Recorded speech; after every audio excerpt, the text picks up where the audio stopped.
Ijazah asli Presiden ke-7 RI Joko Widodo ditunjukkan kepada para penggugatnya. Polda Metro Jaya memastikan ijazah mantan Presiden Joko Widodo asli terbitan Fakultas Kehutanan UGM. Polisi pun tetap menetapkan Roy Suryo CS sebagai tersangka. Presiden ke-7 Republik Indonesia, Pak Joko Widodo, kali ini menantang para penuding ijazah palsu untuk adu bukti dan adu data di pengadilan. Artinya tidak cuma koar-koar di media saja. Dan ini adalah tantangan yang sangat-sangat gentleman dari Pak Jokowi. Kemudian rekan-rekan, kali ini pasukan pembenci Pak Jokowi pun mengetahui Pak Jokowi sudah ready di persidangan. Mereka nampaknya sangat-sangat ketar-ketir. Bahkan mereka sendiri yang meminta kasus untuk dihentikan. Kemudian kita melihat bagaimana bentuk kefrustasian mereka ini, sepertinya indikasi-indikasinya mulai terlihat, dan tentu saja ini tiada lain dan tiada bukan karena bukti dari Pak Jokowi benar-benar menghantam narasi fitnah mereka, dan ini tidak bisa dipungkiri. Maka dari itu, ayo deh kita analisa bersama-sama. Roy Suryo, saya pernah mengatakan kepada beliau, saya nggak yakin bahwa orkestrasi ini Anda yang buat. Mungkin Anda hanya bagian kecil daripada satu permainan politik yang sangat besar, yang bisa saja melibatkan baik dalam negeri maupun luar negeri. Sehingga kemudian kita semuanya jadi bertengkar di sini. Pertanyaannya, besar sekali effort yang harus dikeluarkan untuk mengorkestrasi, mengamplifikasi ini bertahun-tahun. Pertanyaannya, maka ketika ada seorang mengatakan, coba buka rekening Roy Suryo, beliau juga mungkin tidak akan mau melakukan itu. Silakan buka aja. Ya, enggak, ini hanya itu. Bukti saya tuntut balik itu. Iya, yang mengatakan itu kan Anda tahu. Iyalah. Pada satu kesempatan dan kita waktu itu bersama kan. Lah, yang makanya jadi, buka aja. Oke, waktu kita sudah habis, dipersingkat Pak. Nah, oleh karena itu, ke depan ini khususnya kepada Partai Demokrat, saya berharap ya kita lebih baik sering berkomunikasi dan membatasi hal-hal yang kita nggak ada takut, Bos. Tenang aja. Pak Jokowi 10 tahun jadi presiden, 1 kali jadi gubernur, 2 kali jadi wali kota, itu nggak ada takutnya sama sekali ya. Dan Anda pernah jadi tim suksesnya pada waktu itu. Enggak pernah. Ya kan? Kemudian kita juga tolong dijaga. Jangan sampai ada hal-hal yang seperti ini yang itu kemudian disenyumi dan sebagainya. Itu membuat cacat pikiran masyarakat dan berakibat terjadi eksploitasi yang besar. Saya kira itu. Allah, ini salah, nggak bisa baca undang-undang, nggak usah baca undang-undang, Mas. Coba Anda baca di pasal 17 18. Saya nggak usah baca, saya ya, buat. baca sekarang coba. Saya yang buat. Saya baca tiap hari. Iya, pasal 18 ya. Coba bunyi. Pasal 18 ya, itu silahkan dibuka ya. Coba bunyi. Kalau artinya nih, kalau itu untuk kepentingan pejabat publik. Iya, kepentingan publik. Public domain. Saya kemudian itu ada pasalnya di situ. Saya yang kemudian membuat undang-undang itu dan ada pasalnya pada tahap-tahap tadi. Kalau yang buat, iya pasti hafal dong. Apalah, Sebutin. Sebutin. Tidak semuanya ada. Kita yang buat. Dia buat tapi dia nggak tahu. Tapi dia nggak jawab. Nggak usah. Nggak usah. Nggak ada bisa dibantu. Ini juga nggak ada pasalnya. Yang public domain dan private domain yang di awal. Nah, lihat nih guys, kali ini Roy dipermalukan habis-habisan sama Ade Armando. Tapi anehnya, dia masih aja cengar-cengir kayak nggak terjadi apa-apa. Kalau udah nggak bisa jawab, jurus andalannya keluar. Ketawa palsu buat nutupin malu. Padahal semua orang tahu, itu bukan tanda menang debat. Itu tanda mental udah rontok tapi gengsi masih numpuk. Dan saya heran kenapa Roy Suryo harus ketawa-ketawa ya? Ya ketawa karena nggak yakin juga sampai lulus apa. Enggak, saya cuma mau tanya, ini diskusi ini di depan mahasiswa, di depan para penonton, setiap kali kita bicara dia hahaha. Loh iya, karena logika Anda lucu. Iya, oke. Lucu? Iya lucu. Lucu. Dosen kok lucu kayak gitu? Saya nggak ngerti kenapa. Jadi kalau ditanya kenapa? Dosen kok kurang baca. Ya kan belum baca tadi katanya. Baca dulu makanya. Oke, baik. Oke. Iya, Kalau ditanya kenapa, saya nggak tahu. Tujuannya apa, saya nggak tahu. Saya sudah terima 50 juta itu. Saya sampai detik ini, Mas Aiman, demi Allah, saya tidak terima 1 rupiah pun dari buku itu. Brand Ambassador Gibran Endgame menerima duit kan? Loh ya namanya juga profesional. Berapa juta itu? Bukunya, duitnya mau saya kembalikan. Saya kembalikan. Berapa juta? Belum saya buka amplopnya. Oh gitu ya? Iya, belum saya buka. Berapa juta? Kalau memang mau, saya nggak tahu, belum saya buka. Itu uang dari siapa? Nah itu uang dari siapa? Dari manajemen. Lah iya, saya belum pernah buka. Kalau memang mau saya kembalikan.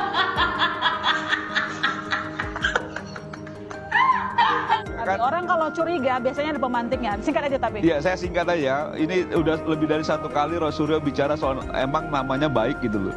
Emang namanya Roy Suryo juga baik gitu. Semua satu republik juga tahu bagaimana tingkah laku Roy Suryo. Nggak usah pribadi. Enggak, bukan pribadi, bukan pribadi. Ketika bicara soal itu menyangkut soal pejabat publik itu tidak pribadi. Tapi semua juga orang tahu bagaimana pertanggungjawaban publik Roy Suryo setelah menjadi menteri, kan begitu loh. Kita semua tahu. Makanya jangan singgung-singgung soal nama baik. Menurut saya nama Roy Suryo juga tidak baik, jauh tidak baik dibanding yang lain. Iya itu, Gitu. nggak usah minum kamu. Bukan pribadi itu. Dengan hormat ya kepada Refli Harun adik saya dan terkait Roy Suryo juga Antifa, saya sampaikan secara ilmu hukum bahwa peristiwa yang menjadi tuntutan bagi mereka itu belum pada poin P21. Dengan kata lain, pihak kepolisian yang masih berhak selama belum dinyatakan atau P21 dari kejaksaan. Nah, dalam ruang lingkup itu ada pasal yang ngatur, namanya pasal 109 ayat 2 dari KUHP, dan pasal ini masih berlaku, tidak diganti karena ada yang baru. Ini memang undang-undang tahun 81, tapi ini masih berlaku sepenuhnya. Tolong dibacakan Bu Eli poin penting dari pasal 109 tentang SKP 2. SKP 2 saat ini pasal 109 ayat 2 KUHP masih berlaku sepenuhnya sebagai dasar hukum menghentikan penyidikan SP3. Alasan penghentian tetap 3 hal utama: tidak cukup bukti, bukan tindak pidana, demi hukum, meninggal kadaluarsa atau nebis sengidem. Perubahan dalam konteks hukum acara baru, KUHP baru, Undang-Undang 1 nomor 23, draft hukum yang baru, alasan menghentikan perkara menjadi lebih beragam, tidak lagi hanya terbatas pada 3 alasan klasik tersebut. Alasan baru meliputi penyelesaian keadilan restoratif justice, alasan kepentingan umum, pasal terkait dalam Undang-Undang nomor 1 KUHP baru, meskipun adalah hukum material bukan prosedur, ada pasal yang memerintahkan menghentikan perkara secara otomatis, yaitu pasal 6 ayat 2. Nah, ini tidak terlepas dari restoratif justice, Bang. Ya, gini, pertanyaan seriusnya untuk Refli dan kawan-kawan ya, apa Roy Suryo mengajukan restorasi justice? Kan tidak. Yang kedua, dia masih berisi keras, tuduhannya benar, 99,9% palsu. Pertanyaan seriusnya, kalau sudah yakin 99,9% palsu, kenapa minta dihentikan? Itu nggak masuk akal. Jangan dihentikan, Roy. Saya sangat berkeinginan melihat fakta hukum ini terjadi. Karena persoalan saya dan Anda beda. Saya tentang ijazah SMA, lu hanya S1. Yang SMA sudah selesai, sudah understanding, nggak ada masalah, sudah itu yang dibenarkan hukum. Ini bukan produk solo, itulah hukum yang diatur tadi di dalam Undang-Undang Hukum Acara Pidana KUHP. Jadi sekali lagi, klausulnya satu, yang paling utama, tidak cukup bukti. Kalau ini udah jelas buktinya, gitu, tinggal dimasuk aja pengadilan untuk diproses. Yang kedua, tidak termasuk tindak pidana, tidak termasuk hukum tindak pidana. Orang ini udah dibicarakan di polisi, udah digelar perkara, ya jelas pidana. Jadi syarat itu nggak terpenuhi untuk SKP 2 tadi, pasal 109 ayat 2 KUHP. Jadi sangat memalukan secara sarjana hukum, kok salah analisis gitu loh, dan nggak mengerti item-item yang dimaksud. Sekalipun ada perkembangan baru dari KUHP yang baru, perkembangan tidak cuma 3 itu. Yang ketiganya kan nebis in idem, ya. Bisa kadaluarsa, bisa sudah meninggal dan lain sebagainya. Ini kan enggak, masih pada hidup itu Roy Suryo sama Tifa itu. Jadi poin pentingnya adalah tidak ada rasa kebencian apapun, tapi saya hanya penegakan hukum bahwa pihak kejaksaan dengan segala hormat jangan menghentikan ini karena nggak sesuai dengan hukum. Yang keduanya, masyarakat animonya pada pengen tahu bener nggak nih ijazahnya Jokowi asli apa tidak nih. Itu kan animo masyarakat. Kenapa kalian hentikan? Berarti kalian nggak punya bukti dong. Berarti kalian tidak punya alat bukti yang kuat dan saksi-saksi bahwa itu palsu. Kalau ada, ya silakan terus ke pengadilan. Jangan malah berhenti. Nah, kalau Anda minta berhenti di tengah jalan seperti ini, kacau kalian. Kalau saya kan tidak minta berhenti. Jokowi yang menghentikannya dengan understanding, bukan saya. Ya, ini itu yang kurang dimengerti oleh masyarakat pada umumnya. Sekarang, alasan dia kata sudah melebihi dan tim ses Pak Jokowi di era kedua. Betul. Di era kedua bahkan kami yang menyiapkan banyak hal untuk media sosial. Gitu kan? Nah, kembali ke tadi. Jadi tamengnya tetap harus jalan, Mas Budi. Tamengnya harus tetap jalan. Sembari petugas khusus atau unit khusus melakukan upaya memutar untuk menggalang musuh. Menggalang musuh? Menggalang musuh. Jadi musuh ini harus diajak ngomong. Oh, tujuannya jangan dihancurkan. Untuk dipersuasif. Betul. Tamengnya tetap jalan. Ini musuhnya masih nyerang nih. Tapi kan ada dengan tameng. Treatment seperti ala ayam bekisar tadi. Betul. Kan beda-beda intensi orang mau izin ya. Betul. Penggalangan intelijen itu konsepnya MICE. Apa itu, Mas? M yang pertama itu money. Ya ini belak-belakan aja lah, gitu kan. Aku baru mau ngomong itu. Belak-belakan aja. Penggalangan intelijen yang pertama M money. Ya, apa itu? Duit, ya kan? Contoh, bagaimana Mossad bisa tahu posisi almarhum Ayatullah Ali Khomeini? Betul. Ya dia bayar duit ke petugas-petugas pengamanannya dia kok. Bocor akhirnya kan? Bocor. Ada 1-2 yang kemudian ngomong. Punya jalur mereka untuk lapor ke Mossad. Makanya jatuhnya rudal itu sangat presisi. Karena dia nggak hanya sekedar dari internet, nggak sekedar dari satelit. Ada orang pembelot, ada penggalangan yang berjalan. Dengan apa, Mas? M. Money. Mossad kalau galang orang, shekel, Mas, mata uangnya. Kan mata uang Israel. Iya. Dan itu ngeri. Gitu loh, guyurannya ngeri. Ya. Kalau di medsos namanya hasbara. Hasbara ya guyurannya ngeri banget tuh. Orang pokoknya langsung kicep lah ya. Kalau puluhan ribu dolar gimana, Mas? Kan gitu. Yang pertama M. Seseorang berubah dari musuh menjadi teman karena uang. M. Itu kan klasik lah ya. Klasik. Ya. M ini bisa juga dalam bentuk jabatan loh ya. Kan money sama dengan jabatan juga. Kan ketika dia dapat jabatan kan dapat uang. Dalam gitu. pendekatan intelijen itu biasa ya. Biasa banget. Itu namanya teknik M. Yang kedua I. Apa itu I? Ideologi. Nah, ini rumit. Ini yang berhasil di Umar Patek. Saya sebut nama. Karena Umar Patek ini dia terus-menerus diajak diskusi. Terus-menerus diajak diskusi sehingga bicaranya soal ideologi. Pada satu titik ketika diskusi kitabnya mentok, akhirnya dia menyerah. Oke, saya kalah dari antum, salaman. Sama penggalangnya ini. Salaman, dia pasrah bahwa dia selama pemahaman ini, dia salah. Akhirnya apa, Mas? Langsung upacara dia. Hormat merah putih. Langsung pakai baju merah putih. Pas Kibra di penjara. Sekarang udah bebas punya kafe di Surabaya. Kafe Umar Patek. Dan itu udah dianggap benar-benar tanda kutip. Ini ideologi. Bahasanya apa ya? Bahasa orang udah jinak gitu ya. Tergalang. Bahasa Inggrisnya tergalang. Dengan ideologi, Mas. Dengan ideologi. Jadi ini pikiran. Dengan adu fikir. Nah, gitu. Nah, saran saya mohon izin kepada para nyun sewu ya, para intelek yang masih di luar. Ini memang harus diadu intelektualitasnya dengan tameng-tameng ideologisnya kita. Oh, memang harus di... Iya dong. Ya sama kayak Umar Patek adu dalil. Bahasanya adalah berdialektika. Iya.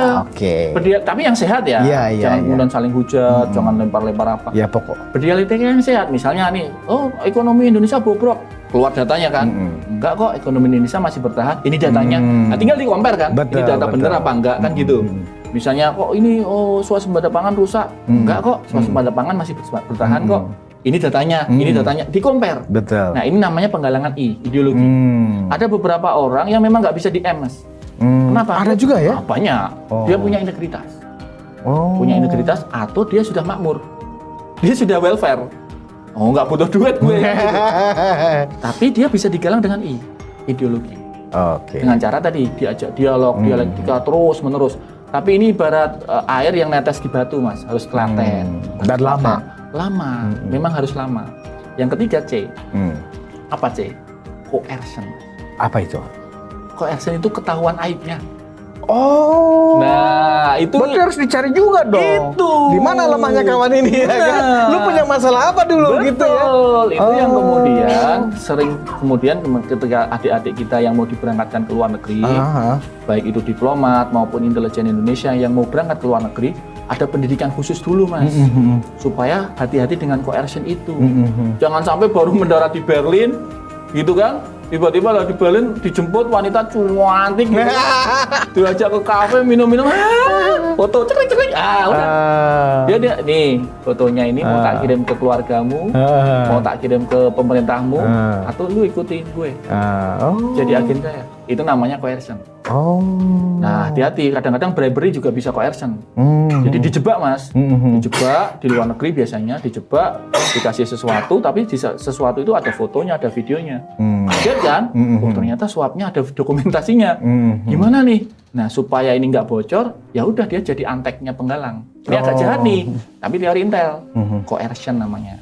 Jadi cari aibnya, temui musuhmu, sodorkan aibnya. Ini loh, aib. Bahkan cari aib. Ini loh videomu. Aibnya tuh bahkan bisa di-create aibnya kan gitu. Nah, ada beberapa intelijen jahat atau yang disebut dengan black intelligence yang kemudian mengcoercion, memeras orang dengan data palsu. Ada. Dan ini lazim dilakukan. Ketika dia memang nggak ada aibnya, dibikin. Apalagi sekarang di era AI. Betul. Tiba-tiba aja kita meluk perempuan bisa kan? Ngeri gitu. sekali ya. AI kan ngeri banget, Bang. Bang Budi tiba-tiba di Havana gitu, ngerokok kok gini, kanan kirinya cewek-cewek. Bisa, Bang. Di AI kan tinggal pakai prompt. Bikin prompt, foto Bang Budi masuk jadi videonya. Di hari bisa pakai aplikasi yang udah dipromoin luar biasa di internet kan, dari Mina atau apa kan gitu. Betul. Sekarang yang adu keras itu kan kalau analisis itu cloud. Cloud adu keras kan dengan berbagai yang lain, DeepSeek versus cloud. Tapi kalau yang gambar yang lagi naik ChatGPT nih. Karena ChatGPT dia kalah di analisis, kalah dengan DeepSeek, kalah dengan cloud, dia main di gambar. Jadi sekarang kita bisa bikin gambar melebihi ilustrator, desainer grafis hanya dengan prompt ke ChatGPT, Bang. ChatGPT dia yang mencari diferensiasinya begitu. Betul. Sekarang. Sekarang dia jago gambar. Jadi asal promptnya benar ya? Asal promptnya benar. Abang misalnya nih pegang kopi gitu ya, atau pegang satu mie. Udah foto itu masukin, bilang ke prompt ChatGPT buatkan satu advertising tentang produk ini yang misalnya energetic, joyful, keluar langsung hitungan menit, Bang, nggak nyampe 1 menit. Baru tahu saya. Nah, nggak perlu bayar ilustrator, nggak perlu bayar desainer. Bener. Nah, tadi kembali ke coercion. Coercion bisa direkayasa. Hati-hati juga gitu lah. Makanya kemudian AI ini kan ngeri banget nih kan, bisa jadi coercion. Jadi udah M, udah I, udah C. Yang E apa? Ego, Bang. Ego. Nah, ego itu begini.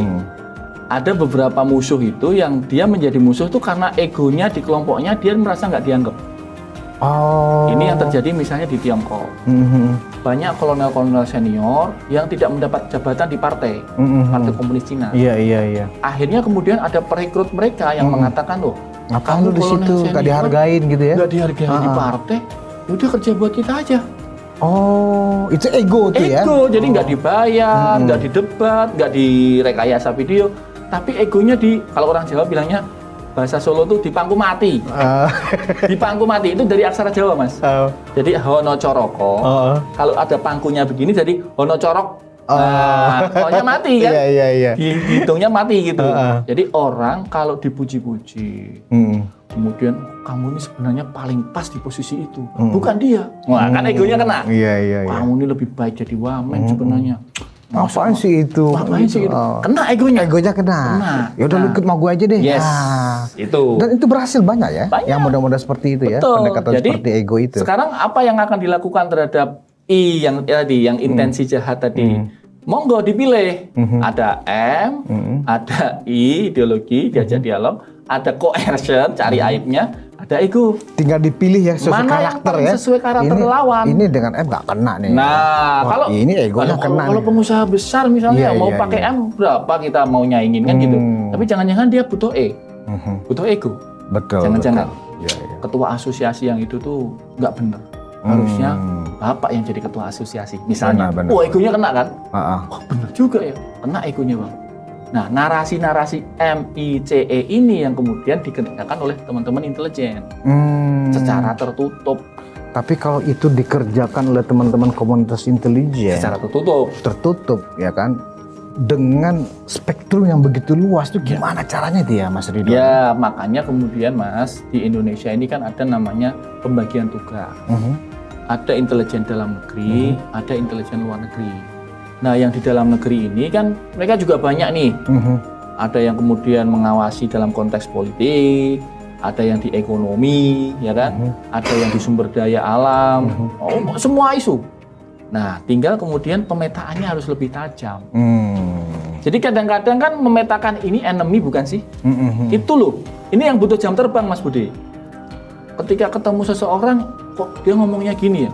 Kayaknya ini musuh deh. Kayaknya. Nah, kayaknya ini kan harus ditelaah. Buktinya apa dong? Diverifikasi, ditelaah. Datanya bagaimana? Beneran nggak dia enemy? Kalau ternyata beneran enemy, cari kemudian dari MICE, kita bisa masuk di mana? Gitu kan? Oh, kita kena dapat C-nya, udah. Dapat coercion-nya. Dia punya ini, punya rahasia ini. Itu kerjain. Gimana caranya? Kan takluk dia. Sampai takluk. Luar biasa. Itu, tapi ini pekerjaan senyap, nggak bisa diumumin. Betul. Itu nggak bisa kita bilang, oh kita lagi target si ini. Berarti nggak bisa. Mas Ridwan, ini memang waktu 45 menit ini terasa kurang sebenarnya untuk Mas Ridwan ini bicara, karena kita sudah janji 45 menit ya kan. Jadi penonton Ruang Konsensus ini sebenarnya kita masih seru ini.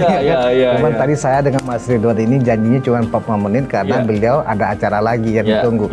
Sebagai kesimpulan, Mas Ridwan, penjelasan tadi itu semuanya sangat menarik dan sebenarnya cukup mencerahkan sekali buat publik. Artinya apa? Negara sebenarnya hadir ya untuk menjaga hal-hal yang bisa mengganggu kita semua kan gitu. Betul. Nah, bagaimana kesimpulannya akhirnya bagaimana dengan kekhawatiran kita arti asing masuk, presiden kita dicemooh terus ya kan. Terus katanya sebentar lagi mau ada demo besar. Nah, dari penjelasan dari Mas Ridwan, kesimpulannya apa Mas kira-kira? Pertama, saya kira dalam beberapa hari ke depan memang harus ada konsentrasi serius dari seluruh kabinet. Tidak hanya petugas komunikasi ya, seluruh kabinet. Yes. Kenapa? Karena Bapak Presiden itu butuh data cepat. Kalau ada misalnya yang kemudian mengkritik soal data pangan misalnya, maka seketika juga Pak Seskap, Pak Teddy bisa kontak Menteri Pertanian untuk kirim data pangan. Kalau ada yang mengkritik misalnya soal dolar, secepatnya juga Kementerian Keuangan kirim data. Gitu. Jadi alert sistemnya jangan hanya KSP saja, jangan hanya Bakom saja, jangan hanya satu pihak saja, tapi semua kementerian ini harus merasa dalam frekuensi yang sama. Bahwa di bulan Mei, kita tahu nih bulan Mei ini kebetulan banyak libur banget, Bang. Betul. Kalau dicek banyak libur. Tapi kan ada romantika, ya kan? 20 Mei, 21 Mei, ya kan? Romantika abang dulu itu yang lempar-lempar ya kan di DPR gitu kan, tahun 98. Jadi romantika ini harus menimbulkan alert system di kementerian. Reformasi jilid 2, ya kan begitu. Betul. Kementerian itu harus alert, itu yang pertama. Nah, yang kedua, yang terakhir saya kira Bang, ini mungkin ditonton juga oleh pemerintah ya.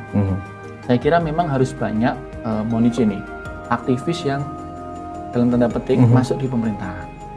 Ya, to be honest lah, misalnya kayak Bang Budi dah. Bang Budi yang lama di lapangan, lama di media, lama di jalanan, ya kan? Tahu vibe jalanan. Betul. Tahu vibe jalanan, tahu vibe jurnalistik. Jurnalistik kan harus tahu vibe-nya. Jadi wartawan nyanggung narsum tuh kan bisa berjam-jam, Bang. Terus narsumnya keluar, Pak ngomong 2 menit kan gitu. Nah, feel ini tuh harus masuk ke pemerintahan, Bang. Misalnya KSP misalnya. Jadi di kantor staf presiden itu harus ada orang yang punya feel begitu. Supaya kemudian Pak Dudung sebagai kepala kantor staf presiden itu fitnya lengkap. Gitu loh. Berarti jangan kemudian misalnya mohon maaf ini hanya birokrat ya kan. Hanya orang-orang yang mohon maaf nih. Pinter tapi di belakang meja, Bang. Iya. Vibrasi jalannya Berarti nggak muncul. praktisi seperti saya sebenarnya Pak Dudung butuh ya. Kalau saya malah mohon izin menganjurkan gitu. Aku bukan dalam konteks apa ya, Bang. Tapi maksud saya nggak harus abang juga. Tapi kalau abang juga nggak apa-apa. Maksudku harus ada orang yang memang punya pengalaman panjang di demonstrasi, di jurnalistik, vibrasi jalanan, sehingga menganalisa situasi ini bisa paham gitu. Betul. Oh, tenang Pak, yang itu tuh cuma butuh M Pak, gitu misalnya. Pak, yang itu cuma caper Pak, gitu kan. Oh Pak, ini bahaya bener Pak, bahaya kalau yang ini, nah gitu. Ini kan butuh orang yang tahu vibrasinya Bang. Jadi ibaratnya kalau abang sudah puluhan tahun di jalanan, sekali abang lewat pakai mobil ada demo, kan abang bisa lihat. Demo ini, ini, gitu kan. Tapi kalau yang nggak pernah ikut demo, Bang, ya bingung dia. Bingung, mikirnya semua demo sama. Iya. Nah karena itu. Dia nggak tahu siapa yang pegang tas ini ya kan? Itu. Karena itu, Bang, saya sih berharap di era ini, di era KSP, di era Bang Kodari, di era Pak Dudung ini, orang-orang seperti abang ini bisa masuk. Karena ya tameng oke, tameng ini bagus, tapi tentu saja kalau yang punya keahlian tameng ini langsung direct, bahkan bisa setiap hari bersama presiden, dalam artian memberitahu presiden, misalnya TAU, tenaga ahli utama itu kan eselon 1B Bang, dia punya akses ke presiden Bang, walaupun melalui deputi gitu ya, tapi kan punya akses. Dan kantornya di Binagraha, 700 meter dari kantor presiden, tinggal jalan kaki 10 menit nggak nyampe. Artinya yang begini-begini, KSP, Bakom, penasihat komunikasi memang harus diisi oleh orang-orang lapangan. Harus diisi oleh orang-orang lapangan yang memang tangguh, teruji, dan memang sudah punya keahlian. Jadi nggak dibikin-bikin gitu loh. Kalau di track kan bisa ketahuan, oh si ini memang punya keahlian panjang kan gitu. Ada rekam jejak digital, ada rekam jejak kinerja. Dari situ kemudian bisa membantu Pak Presiden Prabowo dalam situasi menjelang, ya ada yang bilang Mei ini bulan hangat gitu. Kalau saya sih bulan sejuk lah. Kenapa? Banyak libur. Kembalilah kita kan gitu. Banyak liburnya Mas. Bayangin tuh, mungkin hari kerjanya cuma 6 hari, coba dicek deh. Jadi banyak sekali libur dan saya kira buat vacation oke gitu. Iya. Ini menarik sekali. Luar biasa, Mas Ridwan Habib. Jadi ketika kita diskusi tentang intelijen dan pendekatan yang dipakai intelijen dalam membaca situasi hari-hari ini, ya kan, akhirnya saya yang jadi apa? Oh, ternyata kita ini semuanya aman-aman saja sebenarnya, ya kan? Baik. Nah, rekan-rekan, kita telah saksikan bersama bagaimana Pak Jokowi dari dulu memang sangat-sangat konsisten untuk membuktikan perkara ini di pengadilan. Artinya bukan apa-apa rekan-rekan, tapi kita mengurangi kegaduhan di ruang publik. Dan kalau kita berbicara putusan pengadilan, tentu saja itu sudah sangat-sangat mengikat. Dan sebenarnya perkara isu ijazah ini sudah selesai. UGM-nya sudah konfirmasi asli, semua sudah konfirmasi asli. Tinggal rekan-rekan bagaimana kita melihat, tidak bisa dipungkiri, memang kita melihat seperti ini kok terkesan sangat-sangat dipaksakan untuk terus gaduh, untuk terus dipaksakan diperdebatkan. Kenapa? Saya melihat ini kok ketika ada pengakuan dari Pak Jokowi, konfirmasi dari Pak Jokowi untuk mengajak mereka di pengadilan, kok terkesan dianyep-anyepkan rekan-rekan, tidak dibahas, tidak banyak dibicarakan orang. Tapi perkara kejanggalan lah, isu ijazah, tudingan ijazah palsu terus dipaksakan dibahas, terus dipaksakan digoreng. Tapi keterangan dari Pak Jokowi seolah disampingkan begitu saja, dikesampingkan begitu saja. Nah, begitu maksud saya rekan-rekan, jadi artinya kita di sini harus berimbang pula dalam menerima informasi ataupun info-info lainnya, termasuk ketika mereka menggaungkan kepalsuan, ya tentu saja ini kan ranahnya sudah masuk arena di pengadilan. Ya ketika Pak Jokowi sudah siap, Pak Jokowi ingin menuntaskan kasus ini di pengadilan, ya kenapa harus dihentikan? Begitulah kira-kira rekan-rekan. Dan tentu saja ini kan UGM-nya sudah konfirmasi asli. Maka dari itu pengakuan keaslian ijazah ini tidak dan bukan berdasarkan pengakuan ataupun konfirmasi dari pihak-pihak penuding, tapi adalah yang paling kuat putusannya adalah pihak kampus yang mengeluarkan ijazah tersebut.